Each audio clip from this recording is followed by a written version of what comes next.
Negara Kertabumi. Bagian keempat. Semoga Tuhan memberkati kita semua. Ini adalah jilid keempat dari Pustaka Nagara Kertabumi, yang aku sajikan, ini sebagai petunjuk cerita, yaitu agar semua karya ini berhasil dan sempurna, ada faedahnya sebagai ilmu pengetahuan, agar semua warga masyarakat mengetahui perbedaan arti dan letak semua para raja di Jawa Barat dan Jawa Timur. Isi kandungna pokok Pustaka Nagara Kertabumi tulisanku ini telah diperbaiki, seizin dan sepengetahuan penguasa wilayah serta raja-raja sekitarnya dengan kerajaan Cirebon atau kerajaan wilayah, para pembesar, para perwira wilayah yang tunduk atau menghormat kepada kerajaan Mataram yang semuanya memberikan beberapa naskah sastra, cerita naskah-naskah lainnya, naskah negara dan kerajaan milik mereka, yaitu seperti milik Sultan Mataram, Sultan Sepuh, Sultan Anom Cirebon, dan aku pribadi dan juga Sultan Banten, lalu para ratu di Parahyangan, yang sangat indah dibaca. Bukankah mereka turut serta menyelesaikan karya besar di bumi Nusantara ini? Akhirnya, lama-kelamaan karya ini berhasil dan sempurna. Oleh karena itulah, terlebih dahulu, kita panjatkan puja dan puji, sebagai makhluk hidup di dunia, kepada Tuhan Yang Maha Esa, yang menganugerahi kita hidup dan keselamatan. Sebab, sejak dahulu kita maklumi apa yang dapat kita lihat sekarang para ratu di seluruh pulau Jawa memberikan dan menghaturkan rasa hormat kepada Susuhunan Jati Cirebon, yaitu Susuhunan Jati, adalah seorang mahaguru dan ulama besar Islam bagi semua para ulama-ulama besar di seluruh Jawa Barat dan para wali di Pulau Jawa. Selamat kepada Susuhunan Jati, bukankah Sultan Demak itu berguru kepada Susuhunan Jati Cirebon, dan ia pun sanak kerabat juga, sedangkan Susuhunan Mataram adalah kerabat Panembahan Ratu dan guru Susuhunan Mataram. Adapun Panembahan Ratu menggantikan kedudukan cicitnya, yaitu Susuhunan Jati. Sejak itu, di masa Panembahan Ratu, bahwa Cirebon seolah-olah di bawah kekuasaan Mataram, dan kakak Panembahan Ratu, ialah Ratu Ayu Sakluh namanya, diperistri oleh Susuhunan Mataram. Inilah tampak apa yang diriwayatkan dalam buku keempat Nagara Kertabumi, naskah Kerajaan Cirebon yang ditulis olehku, sebagai pelengkap naskah-naskah Pustaka Nagara Kertabumi, yang telah ditulis olehku dan diadakan beberapa ralat dan paerbaikan sebagai naskah ilmu pengetahuan untuk warga masyarakat.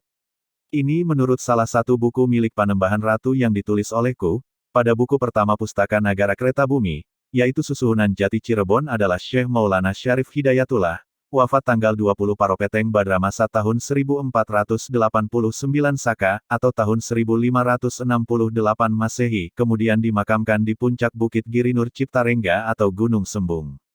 Sesudah itu, menantunya, ialah Maulana Fadilah Khan Al-Gujarat, selama 2 tahun menjadi Raja Pendita bertahta di Cirebon, bukankah menurut tulisan itu, lalu 2 tahun kemudian menantunya itu wafat, ialah Fadilah Khan, pada tanggal Paroterang Margasira masa tahun 1492 Saka atau tahun 1571 Masehi. Selama 2 tahun, ia mewakili Sinuhun Jati sebagai waliullah penyebar Islam di seluruh bumi Sunda. Sedangkan Sunan Kalijaga di Jawa Timur. Sesudah itu, Raja Cirebon digantikan oleh Panembahan Ratu, ialah cucu Ki Fadilah, putra Pangeran Suwarga yang menjadi Dipati Cirebon I, sebabnya Sang Dipati Cirebon I, telah wafat terlebih dahulu pada tahun 1487 Saka, atau tahun 1566 Masehi. Berdirinya Kerajaan Mataram, ialah ditumbuhkan dan diperkenalkan oleh Sunan Kalijaga kepada Raja Mataram I, ialah Sang Senapati Sutawijaya, Raden Bagus, disebut Pangeran Ngabehil Loring Pasar namanya yang lain. Ia adalah Senapati Sutawijaya Raja Mataram I. Nyatanya Sutawijaya bukan putra raja, ia putra Ki Gede Pamanahan. Oleh sebab itu, banyak para adipati Jawa Timur tidak mau mengakui dan tidak tunduk kepada Senapati Sutawijaya. Tidak sudi memberi persembahan upeti ke Mataram, bahkan tidak mau seba untuk menghadap kepada Senapati Sutawijaya. Disebabkan, bukankah Senapati Sutawijaya ingin menguasai seluruh kawasan Pulau Jawa? Beginilah tampaknya kemelut berita yang disebarkan dari Jawa Timur. Sesudah Sultan Trenggono, ialah Sultan Demak III wafat, terhadap singgasana Kerajaan Demak, banyak keturunan Raden Patah yang ingin memerintah kerajaan. Tatkala itu, Demak jadi kacau balau, timbul keributan. Sunan Prawata anak Raden Trenggono ingin menggantikan kedudukan ayahandanya, akan tetapi Sunan Prawata dibunuh oleh Arya Panangsang, ialah Adipati Jipang, sebabnya pada waktu dahulu, Sunan Prawata membunuh uwaknya, ialah Pangeran Sedang Lepen. Sedangkan Pangeran Sedang Lepen itu adalah ayah Arya Penangsang. Perbuatan Arya Penangsang diizinkan oleh Sunan Kudus, sebab Arya Penangsang adalah muridnya. Pangeran Hadiri menjaga keributan dan bertindak untuk mengembalikan kerukunan kepada anak Sunan Prawata yaitu Arya Pangiri namanya. Adapun Pangeran Hadiri ini adalah suami Nyai Mas Ratu Kalinyamat. Ratu Kalinyamat adalah adik Sunan Prawata. Oleh karena itu Pangeran Hadiri dibunuh oleh Arya Penangsang, kemudian Arya Penangsang dibunuh oleh Kiai Gedeng Pamanahan Abdi Setia Adiwijaya, ialah Ki Jaka Tingkir, Panji Mas namanya yang lain. Bukankah Adiwijaya beristri dengan adik Nyai Mas Ratu Kalinyamat?